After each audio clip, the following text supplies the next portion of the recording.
We're very interested in growing hemp because hemp offers us an excellent break crop in our rotation. And one of the key things about hemp is its very aggressive rooting nature into our soils, and our soil root architecture is one part of our whole soil management plan. So our fertiliser program across our farming landscapes has changed, and we've moved away from a conventional nitrogen, phosphorus, potassium synthetic fertiliser regime to much more of an organic compost-based system. And the main reason for that is to improve water holding capacity of our soil, which extends the growing season, and more efficiently transfer elements into the plants using natural processes.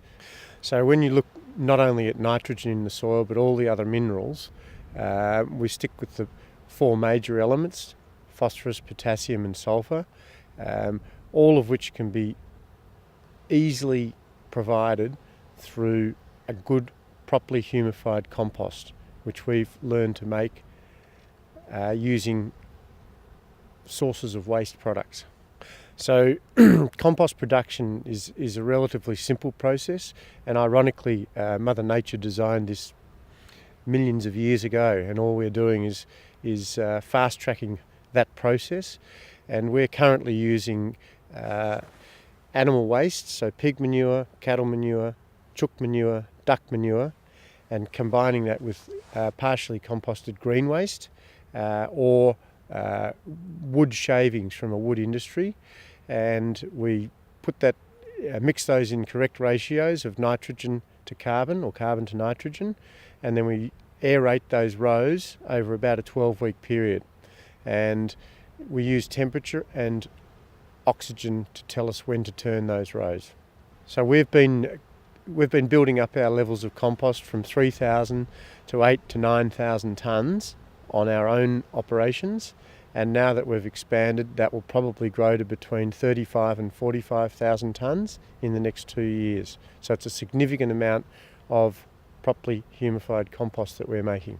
We constantly keep referring to humus because it is a very stable form of carbon, and if you contrast the relatively short carbon chain of sugar, something like C6H8, with humus, which in Wikipedia is C280 H340, it's a much longer chain of hydrocarbon, which by default makes it a lot more stable. And I often tell people you need to think of it like growing diamonds in the soil. Diamonds are very stable, so is humus. Australia is one of the driest continents on Earth, and we're farming in very dry parts of that continent. Some of our country is going to be irrigated, but the hemp plant, because of its very aggressive rooting nature, if you set the soil up correctly, the hemp roots will go down and access subsoil moisture, which will be stored from the previous winter's rainfall. One of the key things in our whole soil amelioration program is to respect the roles of soil microbiology. And a lot of Australia's landscapes microbiology has been depleted through poor practice and overgrazing or bare soils over summer. One of the key roles of soil microbes is to effectively mine elements from the soil and exchange those elements for sugars that the plant naturally produces through photosynthesis and root exudation.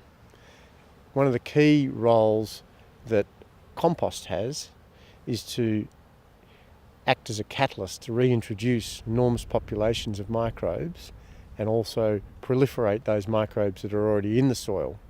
So one of the other key benefits of ameliorating the soil through compost is that you'll get a lot more infiltration of both water and roots into the soil. Some of the inhibitors to root penetration down into moisture and a bigger pool of elements comes in the form of lack of calcium.